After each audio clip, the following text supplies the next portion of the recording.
दोस्तों, जब भी हम किसी एग्जाम की प्रिपरेशन करते हैं, हम डिफरेंट डिफरेंट फैक्टर्स के बारे में सोचते हैं कि क्या ये एग्जाम की प्रिपरेशन हमें करनी चाहिए, हम इसमें सिलेक्ट हो जाएंगे तो आगे जाके क्या होगा, राइट। तो उसमें से कुछ चीजें हैं, जैसे कि आपकी जॉब प्रोफाइल क्या होगी, आपका वर्क कल्चर क्या होता है उस पर्टिकुलर ऑर्गेनाइजेशन के अंदर, क्या सैलरी आपको मिलती है, क्या जो लाइफ लॉन्ग आपकी जर्नी होती है वो कैसी रहेगी यहाँ पे, राइट। वर्क प्रेशर कैसा रहेगा, इन्वायरमेंट कैसा रहेगा, प्रमोशंस क्या रहते हैं इसके अंदर, पोस्टिंग अगर दूसरे शहरों में हो जाएगी तो क्या होता है, या कहीं और पोस्टिंग होगी, पास पोस्टिंग होगी, दूर पोस्टिंग होगी, ये सारे भी हमारे मन में ख्याल रहते हैं, राइट। कि हम अगर किसी एग्जाम को दे रहे हैं तो ये थोड़ी छोटी छोटी चीजें भी हमें पता होनी चाहिए, और यही हमारा डिसाइडिंग फैक्टर कई बार हो जाता है किसी एग्जाम को प्रिपेयर करने का, ये डिसीजन लेने के लिए, राइट। तो अभी आपका एसबीआई क्लर्क 2025 का नोटिफिकेशन आया है, और अब अगर आप सोच रहे हैं कि क्या इस एग्जाम को देना चाहिए नहीं देना चाहिए, और अगर आप कंफ्यूज हैं इन्हीं चीजों को लेकर, तो आज के ये वीडियो आपको बहुत इंफॉर्मेटिव लगेगी, बहुत हेल्पफुल लगेगी, क्योंकि इन सारी चीजों पे हम आज की इस वीडियो में बात करेंगे, डिस्कस करेंगे। सो बेसिकली आज हम डिस्कस करने वाले हैं, आपका अगर एसबीआई क्लर्क क्लियर होता है एंड एज अ क्लर्क आप ज्वाइन करते हो एसबीआई बैंक को, तो यहाँ पे आपका क्या जॉब प्रोफाइल होता है, यहाँ पे क्या प्रमोशंस आपको मिलते हैं, बेसिकली क्या वर्क कल्चर होता है, राइट। सो ये सारी चीजों पे हम बात करेंगे, तो स्टार्ट से लेकर एंड तक जरूर देखिएगा, आपके लिए बहुत ज्यादा इंपॉर्टेंट रहने वाली है ये वीडियो, एंड लाइक जरूर करिएगा अगर आपको वीडियो पसंद आए तो, ठीक है। और अगर आप इस चैनल पे न्यू हैं तो चैनल को जरूर सब्सक्राइब कर लीजिएगा, बिकॉज यहाँ पे अगर आप एग्जाम की प्रिपरेशन करना स्टार्ट करेंगे तो डिफरेंट डिफरेंट सेशंस आपको मिलेंगे प्रैक्टिस के लिए, जो कि आपके लिए बहुत ज्यादा हेल्पफुल रहेंगे। तो आप चैनल को सब्सक्राइब कर सकते हो अगर आप चैनल पे न्यू हो, ठीक है। सो आगे बढ़ने से पहले वन मोर इंपॉर्टेंट इंफॉर्मेशन, यहां पे अभी जो आपका बैंकिंग एग्जाम्स महापैक है वहां पे आपका डिस्काउंट चल रहा है, ह्यूज डिस्काउंट, राइट। तो यहां पे आपका 75% का आपको एक अपॉर्चुनिटी मिल रही है कि अगर आप एनरोल करना चाहते हो इस कोर्स के अंदर, तो ये आपके लिए एक सही अपॉर्चुनिटी, सही समय है। आप अगर ये कोड यूज करेंगे 1 टाइम 75, यहां पे आपको 75% का डिस्काउंट कंप्लीटली उस कोर्स के अंदर मिलता है, राइट। अब यहां पे ये वैलिड है 10th ऑफ अगस्त तक, तो अगर आप इसको अवील करना चाहते हैं तो ये टाइम पीरियड जरूर याद रखिएगा, 10th of August will be the validity, ठीक है। ये वैलिड रहेगा 10th ऑफ अगस्त तक, तो इस समय तक अपना जो, अगर आप इंटरेस्टेड हैं इस कोर्स के अंदर एनरोल करने के लिए तो जरूर एनरोल करिएगा, राइट। तो आपको यहाँ पे डेमो लेक्चर्स देख के ये भी डिसाइड करना है कि ये आप कोर्स आपके लिए हेल्पफुल रहेगा या नहीं, ठीक है। डायरेक्टली आपको ऐसा नहीं करना है कि एनरोल करना ही करना है, it is up to you. आप इसमें ये देखोगे कि क्या आपके लिए हेल्पफुल है, कैसे पता चलेगा, आप डेमो लेक्चर देखिए, डिसाइड करिएगा, ओके। चलिए अब हम शुरुआत करते हैं यहाँ पे वर्क प्रोफाइल से। तो बेसिकली जब हम एज अ क्लर्क वहां पे ज्वाइन करते हैं, आपके फॉर्म जब आप फिल करते हो तो उसमें लिखा होता है जूनियर एसोसिएट, राइट। तो आप एज अ जूनियर एसोसिएट अपने बैंक में ज्वाइन करते हो, आपके डिफरेंट डिफरेंट टास्क होते हैं। तो बेसिकली क्लर्क का मल्टी टास्क होते हैं, डिफरेंट डिफरेंट टास्क आपको मिलते हैं। एज अ कैशियर आप काम कर सकते हो, एज अ जो डॉक्यूमेंट वेरिफिकेशन कभी आप कर सकते हो, कभी आप क्वेरी सॉल्व कर सकते हो कस्टमर्स की, जो आप कस्टमर्स आपके सामने आ रहे हैं, कभी किसी स्कीम के बारे में उन्हें बताना है वो आप वहां पे सॉल्व करोगे, वो उनको बताओगे, राइट। ये सारे मल्टीपल चीजें, जैसे अकाउंट ओपनिंग हो गया, आप कभी बैंक में भी गए होंगे तो आपने डिफरेंट डिफरेंट काउंटर्स देखे होंगे, हर एक काउंटर पे अलग अलग चीजें वहां पे हो रही होती है, राइट। आपको कहा जाता है कि उस काउंटर पे जाओ, उस काउंटर पे जाओ अगर आपको ये काम है तो, राइट। तो ऐसे करके आपके डिफरेंट डिफरेंट टास्क होते हैं जो आपको थ्रू आउट टाइम दिए जाते हैं, राइट। पहले आपकी थोड़ा बहुत ट्रेनिंग भी होगी, ऐसा नहीं है कि आपको बिल्कुल ही काम में डाल दिया जाएगा, आपको चीजें सिखाई जाएगी पूरा तरीके से। अगर आप बैंक में जा रहे हो तो पहले आपको समय दिया जाएगा कि आप चीजों को सीखो, राइट। तो ऐसे एकदम से प्रेशर नहीं आता है कि काम का आपको बिल्कुल ही करना है, ठीक है। तो आपको चीजें पहले सिखाई जाएगी, जनरल बैंकिंग चीज सिखाई जाएगी, और उसके बाद फिर यहाँ पे धीरे धीरे आप अपने काम में आगे बढ़ते हो, ओके। बेसिकली अगर हम यहाँ पे देखें तो एक एज अ क्लर्क जो टाइम होता है बैंक का आपका, वो 10 से लेकर 5 बजे का होता है, राइट।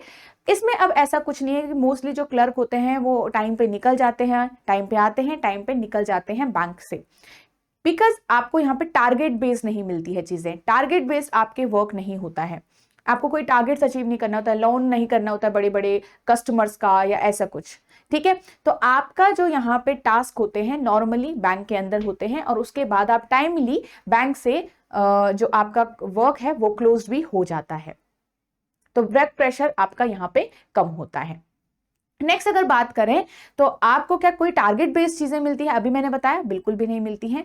यस, अगर आप जैसे कि कैशियर वगैरह में बैठे हो तो आपको मनी इक्वल करना पड़ता है, उसके हिसाब से फिर आप वहां पे जा सकते हो, बट ऐसा कोई बहुत ज्यादा दिक्कत की बात नहीं होती है। ठीक है, एसबीआई क्लर्क बहुत लोग ज्वाइन करते हैं और आप बहुतों के मुंह से सुनोगे कि यहाँ पे बहुत अच्छी अपॉर्चुनिटी है। सबसे पहले तो आपको एसबीआई का ब्रांड वैल्यू भी मिल जाता है कि चलो आप एसबीआई में वर्क करते हो, किसी को बताना हो कि आप कहाँ काम करते हो तो आप एसबीआई में काम करते हो, तो बहुत अच्छी बात है। ये आपकी खुद ही एक आपकी जो सोसाइटी है उसमें आपका एक रिस्पेक्ट बन जाता है, राइट। एक सही एक मतलब डिसेंट सैलरी से, एक डिसेंट पोजीशन से आप अपने करियर की शुरुआत करते हो, आप एक अच्छे पोजीशन पे आ जाते हो, फाइनेंशियल स्टेबिलिटी आपके अंदर आ जाती है, अनएम्प्लॉयड से आप एम्प्लॉयड हो जाते हो, तो ये सारी चीजें यहाँ पे कंबाइन हो जाती हैं। ओके, तो एज अ क्लर्क आप ज्वाइन करोगे, धीरे धीरे आप यहाँ पे आगे बढ़ते हो। फिर आपका यहाँ पे पोस्टिंग की बात आती है। एसबीआई क्लर्क में जब हम फॉर्म फिल करते हैं तो हम स्टेट वाइज फॉर्म फिल करते हैं, तो जब हमारी जो पोस्टिंग भी होती है बाद में वो उसी स्टेट में ही होती है, तो इसलिए कहा जाता है कि जब आप फॉर्म फिल करोगे तो ध्यान से करना जिस भी स्टेट से आप हो और जहाँ की लैंग्वेज आपको आती है। ठीक है, तो बार बार जो आपकी पोस्टिंग होगी उसी स्टेट में ही होगी। हो सकता है कई बार आपके जो रीजन होगा, आपका जो घर का रीजन होगा, उसी के आसपास भी आपको पोस्टिंग मिल जाती है, तो इसीलिए काफी जो लोग होते हैं वो क्लर्क की जॉब को प्रीफर करते हैं, क्योंकि वो अपने ही होम स्टे में रहते हैं और उनकी पूरे इंडिया में पोस्टिंग नहीं रहती है यहाँ पे। ठीक है, तो ये हो गई पोस्टिंग पे बात। अब आते हैं हम प्रमोशंस पे। तो यहाँ पे जब प्रमोशन होता है तो जैसे आप पहले जब ज्वाइन करते हैं तो एज अ जूनियर एसोसिएट आप बैंक को ज्वाइन करते हैं, एंड यहाँ पे जब आप जूनियर एसोसिएट के कुछ टाइम बाद फिर आप एसोसिएट बनते हैं, फिर सीनियर एसोसिएट बनते हैं, ऐसे। अब यहाँ पे क्या होता है, कुछ लोग ऐसे होते हैं जो हमेशा क्लर्क ही बने रहना चाहते हैं, मतलब वो हमेशा क्लर्क की ही पोस्ट पे ही बैंक में रहते हैं। रीजन बहुत सारे हो सकते हैं, जैसे कि उन्हें चाहिए कि उनके होम स्टेट में ही उनकी पोस्टिंग हो, वो अपने घर के आसपास रहें, उन्हें ज्यादा वर्क प्रेशर नहीं चाहिए, लाइफस्टाइल उनकी सिंपल उनको चाहिए, तो ये सारी चीजें। ठीक है, डिसेंट सैलरी उनको मिल रही है, तो वो हमेशा एज अ क्लर्क ही रहते हैं बैंक के अंदर। ओके, एक तो ये हो गया। नेक्स्ट आपका आता है अगर आप प्रमोशन लेना चाहते हो, तो सबसे पहले जब आपने एसबीआई क्लर्क अगर ज्वाइन किया है तो क्लर्क जब आप बने हो तो उसके बाद 3 साल आप पूरे करते हो बैंक में, सो एटलीस्ट आफ्टर 3 इयर्स आप एलिजिबल हो जाते हो एक और एग्जाम देने के लिए, टीओ का एग्जाम देने के लिए आप एलिजिबल हो जाते हो, अगर आपका यहाँ पे जॉब कैप क्लियर हो रखा है तो 3 इयर्स में आप यहाँ पे एलिजिबल हो जाते हो। ठीक है, नेक्स्ट इसमें बात करें कि जब आप ये एग्जाम यहाँ पे से एलिजिबल जब आप हुए तो आपने एक एग्जाम देना है, एग्जाम अच्छा होता है तो इस एग्जाम की तैयारी करनी होती है। यहाँ पे आपने एग्जाम दिया तो आप एज अ टीओ बन जाते हो और उसके बाद फिर आप एज अ पीओ यहाँ पे बन जाते हो, फिर आप एसबीआई पीओ के बाद जो आपका आगे पूरा प्रमोशन प्रोसेस होता है वही यहाँ पे कैरी ऑन होता है। ठीक है, एक तो ये बात हो गई। तो आपने क्या किया, क्लर्क में एटलीस्ट 3 इयर्स में आप एलिजिबल हो गए अगर आपने ये दोनों टेस्ट दिए हैं, क्लियर किया है, और उसके बाद फिर आप टीओ बन जाते हैं एग्जाम क्वालिफाई करके, और उसके बाद फिर आप पीओ बन जाते हैं।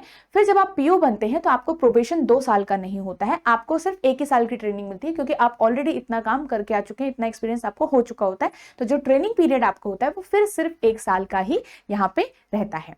ओके, एंड नेक्स्ट यहाँ पे जैसे अभी मान लो मैंने यहाँ पे प्रमोशन नहीं लिया, मैंने एग्जाम यहाँ पे नहीं दिया, फिर क्या चांसेस है मेरे पास, यहाँ पे से जो क्लर्क है वो फिर 5 इयर्स के बाद, आफ्टर 5 इयर्स के बाद, ठीक है, आफ्टर 5 इयर्स के बाद आप यहाँ पे एलिजिबल हो जाते हो एक और एग्जाम्स के लिए। ठीक है, जो आपका जो जूनियर वाला है, ठीक है, जेएमजीएस वाला, वो आप स्किल 1 ऑफिसर के लिए यहाँ पे फिर एलिजिबल हो जाते हैं आफ्टर 5 इयर्स। यहाँ पे फिर वो एग्जाम होगा, इंटरनल एग्जाम ही होते हैं, ये सारे इंटरनल एग्जाम ही होते हैं, फिर आपको ये क्वालिफाई करना है, अगेन आप फिर एज अ पीओ यहाँ पे बन जाते हैं। फिर वही प्रोसेस है कि आपको पूरे 1 साल का यहाँ पे टाइम नहीं मिलता है, बट यही है कि यहाँ पे 3 साल बाद एलिजिबल हो जाते हैं, यहाँ पे 5 साल बाद आप एलिजिबल हो जाते हो।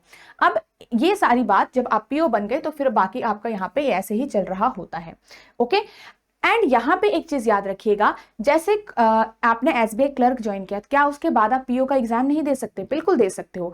नॉर्मल जो कई लोग क्या करते हैं, एसबीआई क्लर्क में लग जाते हैं बट पीओ किसी रीजन से उनका नहीं निकल पाता, तो वो नेक्स्ट ईयर भी पीओ की प्रिपरेशन करते हैं, तो आप नेक्स्ट ईयर पीओ की प्रिपरेशन भी कर सकते हो। कुछ लोग जैसे अगर मान लो क्लर्क में उन्होंने किया 1 साल कुछ महीने काम किया, फिर अगर मान लो पीओ की पोस्ट आ गई है, पीओ की वैकेंसीज आ गई है, तो वो पीओ का एग्जाम देते हैं, उसके बाद वो नॉर्मल जो आपका पीओ वाला प्रोसीजर यहाँ पे चलता है। ठीक है, तो जब आप एज अ टीओ फिर पीओ बनते हैं तो यहाँ पे आपका अगेन यही प्रोसीजर, यही प्रमोशंस का रहता है।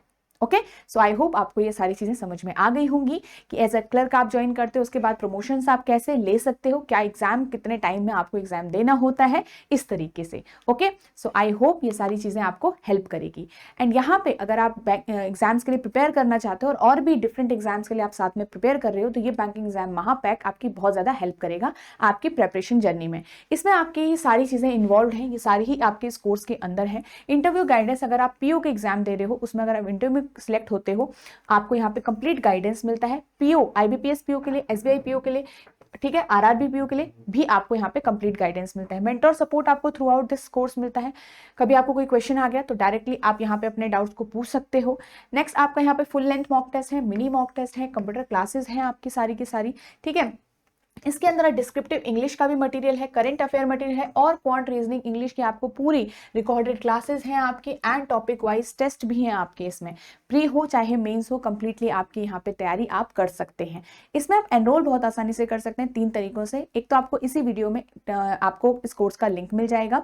सेकेंड, आप edutap.in वेबसाइट पे जाएंगे, वहां से आप एनरोल कर सकते हैं। एंड थर्ड, आप edutap learning solutions app download करेंगे, वहां से भी आप इसके अंदर एनरोल कर सकते हैं, ठीक है। सो अभी जो आपका ये जो कोर्स है, इसके अंदर आपकी बहुत अच्छे जो डिस्काउंट है वो अभी चल रहा है, ठीक है। तो यहाँ पे आप देखेंगे 75% आपका डिस्काउंट यहाँ पे चल रहा है, जैसे मैंने आपसे डिस्कस किया था।